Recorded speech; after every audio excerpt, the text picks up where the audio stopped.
जय शिव शंभू बच्चों। आज हम जो है क्लास 10 का फोर्स एंड मोशन चैप्टर के अंतर्गत पढ़ने वाले एक डेरिवेशन करने वाले, जो कि 4 मार्क में प्रत्येक वर्ष पूछता ही रहता है। प्रत्येक वर्ष नहीं भी तो 1 साल 2 साल पर ये सवाल पूछता ही रहता है। बहुत इंपॉर्टेंट सवाल है। Derive F equal to g m1m2/d²।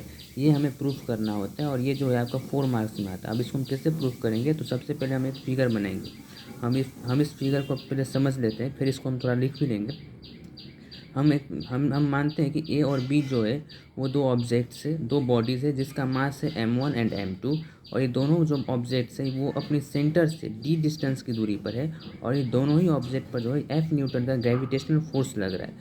समझ गए? फिर से समझाते हैं। एक बार फिर से सुन लीजिए। दो ऑब्जेक्ट्स है ए एंड बी। इन दोनों ही ऑब्जेक्ट का मास है m1 m2।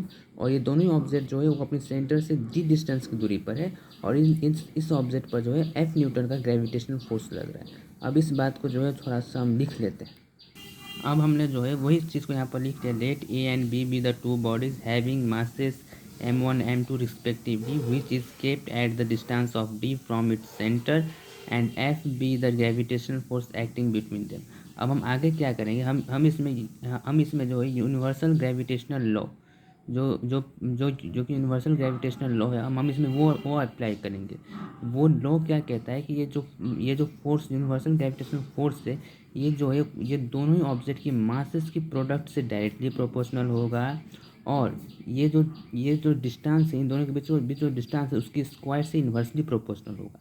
फिर से सुनिए, ये यूनिवर्सल ग्रेविटेशनल लॉ क्या कहता है कि ये जो फोर्स है जो कि इन दोनों ऑब्जेक्ट्स में लग रहा है, वो फोर्स इन दोनों ऑब्जेक्ट की जो मासेस है उससे डायरेक्टली प्रोपोर्शनल होगा। और ये दो ऑब्जेक्ट्स के बीच की जो दूरी है उसकी स्क्वायर से इन्वर्सली प्रोपोर्शनल होगा। अब वही चीज़ को हम लिखेंगे। अब यहाँ पर जो है हमने वही लिखा है, according to the Newton's gravitational law F is directly proportional to the m1 and m2, and F is inversely proportional to the 1/d²। इसको इक्वेशन फर्स्ट मान लिया, इसको इक्वेशन सेकंड मान लिया। अब हम क्या करेंगे? इन दोनों ही इक्वेशन को कंबाइन करेंगे। जब हम इन दोनों ही इक्वेशन को कंबाइन करेंगे तो फिर देखिए क्या होता है। जैसे ही हमने इन दोनों इक्वेशन को कंबाइन किया तो फिर हमें मिला F प्रोपोर्शनैलिटी का symbol m1 m2/d²। On combining equation first and second we get what?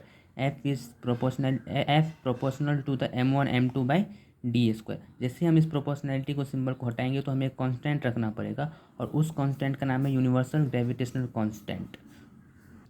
तो फिर F equal to g m1m2/d², where g is the proportionality constant और यूनिवर्सल ग्रेविटेशनल कांस्टेंट। इस g को हम जो है हम प्रोपोर्शनैलिटी कांस्टेंट भी कह सकते हैं और यूनिवर्सल ग्रेविटेशनल भी कांस्टेंट भी कह सकते हैं। जहाँ पर g का जो वैल्यू है, g का ये जो g है इसका जो वैल्यू है वो होता है 6.67 इंटू 10⁻⁻11 न्यूटन मीटर स्क्वायर पर kg²। आई होप आपको ये समझ में आ गया होगा। चलिए एक बार हम आपको फिर से समरी में कह देते हैं। हमने क्या किया है, दो ऑब्जेक्ट लिया है ए एंड बी, जिसका जो मास है m1 और m2 है। और ये दोनों ही जो है वो d डिस्टेंस पर रखा गया है। सेंटर से जो है d डिस्टेंस की दूरी पर है। और इन दोनों ही ऑब्जेक्ट पर F न्यूटन का ग्रेविटेशनल फोर्स लग रहा है। अब इसी बात को हमने यहाँ पर लिखा हुआ है। अब जो है according to the Newton's law of gravitation, Newton's law of gravitation क्या कहता है? जो फोर्स होता है, जो यूनिवर्सल ग्रेविटेशन जो फोर्स है वो दोनों ही ऑब्जेक्ट्स की मास से डायरेक्टली प्रोपोर्शनल होता है। और जो ये दोनों ऑब्जेक्ट की जो दूरियां हैं उसकी स्क्वायर से इन्वर्सली प्रोपोर्शनल होता है। तो वही चीज़ को हमने यहाँ पर लिखा है, F is directly proportional to the m1 m2, इसको इक्वेशन फर्स्ट मान लिया। F is inversely proportional to the 1/d², इसको इक्वेशन सेकंड मान लिया। जब हमने इक्वेशन फर्स्ट और इक्वेशन सेकंड को जब हमने कंबाइन किया तो फिर हमें क्या मिला? प्रोपोर्शनैलिटी का सिंबल m1 m2/d²।